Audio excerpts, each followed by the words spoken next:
तो दोस्तों वैसे तो अमेरिका भारत को हर हाल में फाइटर जेट बेचना चाहता है।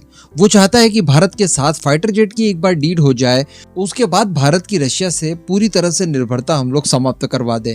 हालांकि भारत भी काफी स्मार्टली मूव चल रहा है और भारत फाइटर जेट के फील्ड में तो खुद ही आत्मनिर्भर होने जा रहा है। लेकिन जो कुछ बची कुछ चीजें हैं जिसको लेकर अभी भी हमें कुछ हद तक डोमेस्टिक लेवल पर स्ट्रगल करना हो रहा है, उसके लिए बाहरी इंपोर्ट जरूरी है। ऐसी परिस्थिति में हमारी तीनों ही फोर्सेस काफी चुनिंदा हथियार ही विदेशों से एक्वायर कर रही है और बाकी के लिए प्रयास किया जा रहा है कि डोमेस्टिकली ही हमारी रिक्वायरमेंट को फुलफिल किया जाए। अब इसी तरह का एक और प्रोजेक्ट था जो कि भारतीय थल सेना के लिए चलाया जाना था। दरअसल हम सभी जानते हैं कि LAC पर भारतीय सेना को दुनिया के सबसे दुर्गम इलाकों में युद्ध लड़ना होता है, जहां पर न केवल बर्फीला मौसम है, ऑक्सीजन की कमी है, बल्कि एल्टीट्यूड भी दुनिया में सर्वाधिक है। हिमालयन रेंज में मैं बात कर रहा हूँ लद्दाख वाले क्षेत्र में, जहाँ पर चाइना के साथ हमारी बॉर्डर्स मिलती है। इतनी ऊंचाई पर अगर आपको कोई भी हथियार लेकर जाना है, जल्दी से उनकी डिप्लॉयमेंट करनी है, उनका मूवमेंट जल्दी से करवाना है, तो हर हाल में वो हथियार आपके काफी हल्के होने चाहिए ताकि ऊंचाइयां और दुर्गम रास्ते बीच में बाधा ना बन पाए।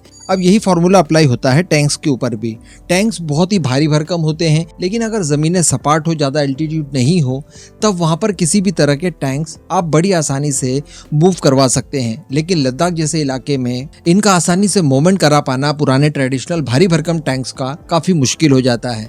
इसलिए भारतीय थल सेना के लिए लाइट वेट की एक परियोजना शुरू की गई, जिसे पिछले साल ही मंजूरी दे दी गई थी, जोरावर लाइट टैंक्स। दरअसल इसके तहत 354 की संख्या में लाइट टैंक्स बनाने हैं। अब इसमें बताया जा रहा है कि शुरुआत में DRDO को सहयोग करने जा रही है L&T और इन दोनों के सहयोग से 59 की संख्या में इन टैंक्स का निर्माण किया जाना है। उसके बाद बिडिंग प्रोसेस होगी और बाकी के टैंक्स वगैरह तैयार किए जाएंगे। अब L&T यहाँ पर K9 वज्र तोपे जो है भारत के पास, जो कि L&T द्वारा ही तैयार की जाती है, उन्हीं के चेचिस के आधार पर इन टैंक्स को तैयार किया जाएगा, जो कि जांची परखी हुई है और हाई एल्टीट्यूड का सामना कर सकती है, जल्द से जल्द ये डिप्लॉय की जा सकती है एंड इस तरह के सारे फंक्शंस इसके अंदर शामिल होंगे। इसके अलावा अगर इन टैंक्स के वॉरफेयर की क्षमता को समझा जाए तब भी ये काफी ज्यादा एडवांस होंगे, जैसे कि इन टैंक्स के अंदर AI का इस्तेमाल किया जाएगा।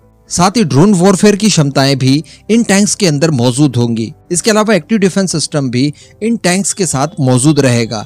तो कहने का मतलब ये किसी भी लॉन्ग एरिया को बड़ी आसानी से स्कैन कर पाएंगे, दुश्मनों के खतरों को भाप पाएंगे, ड्रोन्स वगैरह लॉन्च कर पाएंगे और जो अपकमिंग खतरे होते हैं, जिसमें हम लोग mostly anti tank guided missiles को काउंट कर सकते हैं या कामिकाजे ड्रोन्स को काउंट कर सकते हैं, जो कि टैंक्स को डिस्ट्रॉय कर देती है, तो उनके लिए भी डिफेंस सिस्टम इसमें लगा होगा। अल्टीमेटली ये काफी एडवांस टैंक होने जा रहा है। अब दोस्तों जब इन 59 टैंक्स को बनाने की बारी आती है तो जरूरत पड़ती है इंजन्स की, जो कि इन टैंक्स को पावर दे पाए, जिसके लिए दोस्तों शुरुआत में भारत द्वारा जर्मनी की एक कंपनी से बातचीत शुरू की गई। अब बातचीत तो शुरू हो गई, लेकिन महीनों तक चली बातचीत का कोई भी नतीजा निकलकर सामने नहीं आया। जी हाँ, यानी जर्मनी द्वारा यहाँ पर अपनी अकड़ दिखाई गई, यहाँ तक कि भारत के द्वारा डिप्लोमेटिक बातचीत भी शुरू कर दी गई कि ठीक है, हम इस डील को बड़े लेवल पर करते हैं, जिसके जरिए ये डील जल्दी हो जाए और जो बातचीत चल रही है जल्द से जल्द उसके सकारात्मक परिणाम निकलकर सामने आए। क्योंकि चाइना के साथ हमारा जो कॉन्फ्लिक्ट है काफी लंबे समय से एज इट इज है और कभी भी इस तरह के टैंक्स की आवश्यकता पड़ सकती है, तो इस वजह से प्रोजेक्ट को ज्यादा डिले ना करवाया जाए।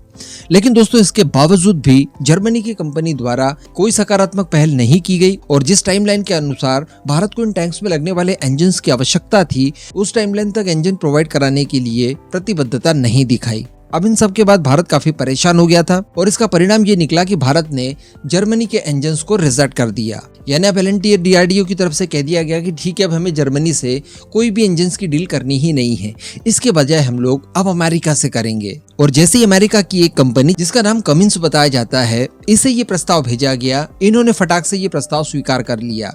यानी न केवल इंजन देंगे बल्कि हमारी टाइमलाइन और हमारी शर्तों के अनुसार ये हमें इंजन प्रोवाइड कराने के लिए तैयार हैं। तो इस तरह से जो डील बड़ी आसानी से जर्मनी की झोली में जा सकती थी, वो उनकी ही गलतियों की वजह से उनसे निकल गई और अब वो फाइनली अमेरिका को मिल रही है। जबकि हम सभी जानते हैं कि जर्मनी को इस तरह की बड़ी डील्स की काफी आवश्यकता है। जर्मनी का डिफेंस मार्केट आप स्क्रीन पर देख पा रहे हैं काफी ज्यादा मुश्किलों में है इस समय, और काफी लंबे समय से जर्मनी की जो अर्थव्यवस्था है वो भी काफी ज्यादा बीमार हो चुकी है। यहाँ तक कि यूरोप का सिकमैन आप कहा जाने लगा है जर्मनी को। ऐसी परिस्थिति में अगर एक छोटी सी बेवकूफी की वजह से इतनी बड़ी डील हाथ से चली जाए तो ये किसी सदमे से कम नहीं हो सकती, लेकिन अब क्या ही कर सकते हैं। और अमेरिका की बात की जाए तो डिफेंस डील्स को लेकर काफी ज्यादा वो स्मार्ट है। उसने तत्काल इस बात को पकड़ लिया कि अभी तो केवल 59 इंजन चाहिए, लेकिन बाद में 300 प्लस भी चाहिए होंगे। तो अगर हमने इनकी रिसेंट रिक्वायरमेंट को फुलफिल कर दिया इनकी शर्तों के अनुसार, तो वो जो बड़ी डील बाद में होगी वो भी हमें ही मिलेगी। अब इस पूरे मुद्दे पर दोस्तों आपका क्या मानना है? जोरावर टैंक्स को लेकर आप कितना एक्साइटेड है नीचे कमेंट करके जरूर बताइएगा।